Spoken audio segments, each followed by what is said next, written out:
Hindi po ba ay laging umiiyak dahil wala kang pera? Ba't naman iniiyakan mo ang pera? Kapag umiyak ka naman, hindi ka magkakapera.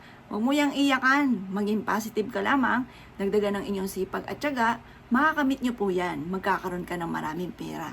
Sa tao na masipag at matyaga, walang imposible. At ako po'y may tuturo pa sa inyo na ilan sa mga pamamaraan upang sa ganon, mas higit ka na makatrack ng swerte sa pera.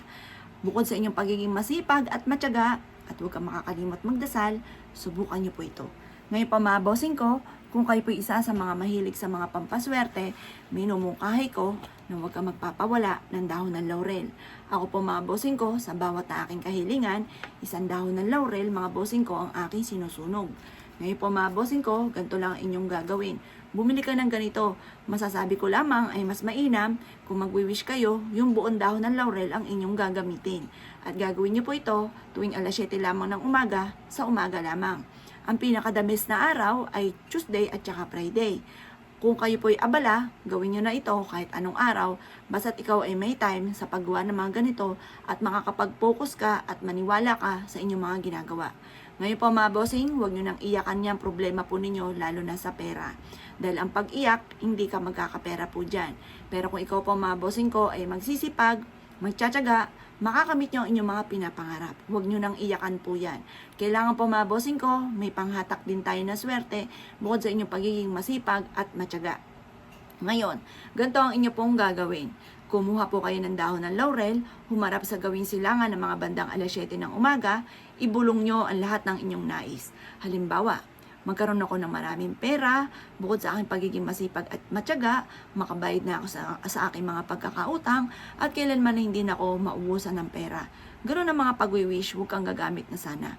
Halimbawa, magkaroon ako ng malaking bahay, magkaroon ako ng magagarang sasakyan, magkaroon ako ng negosyo na dito na ako yayaman, magkaroon ako ng, basta ko anong gusto po ninyo, maging sa usapin ng kalusugan, halimbawa humaba aking buhay, gumaling na ako sa aking karamdaman, may magulo kayong pamilya, maayos na ang pagtatalo sa aming tahanan, at imbis na paggalit at awayan, mamutawi ang pagmamahalan sa loob ng aming tahanan.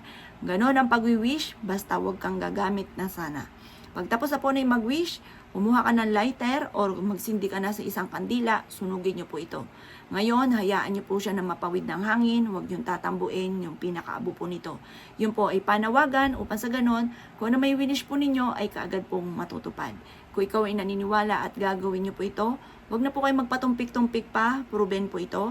At ito lang aking mga pinanghawakan dati, dito ko nagsimula, dahil wala na akong alam na tutulong sa akin, paano ko mababayaran ng utang ko.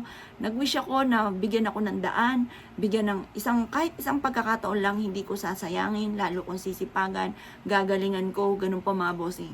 At gagawin nyo nga po yun, hindi lang basta salitain. Kapag iyan po ang inyong mga pangarap, ay pinaniwalaan po ninyo na makakamit nyo po yan, walang imposible mga bossing. Diba, may kanta nga si Mariah at saka si Whitney Houston na When You Believe, makakamta nyo po yan. Ngayon pa mga bossing, kung ikinaniwala at nais po itong gawin, pakinggan nyo po yung When You Believe kasi favorite ko po yun. Yun ang number 1 na favorite ko mga bossing. Kaya kung ikinaniwala at nais po itong gawin, asya mga boss, good luck po sa inyo po lahat.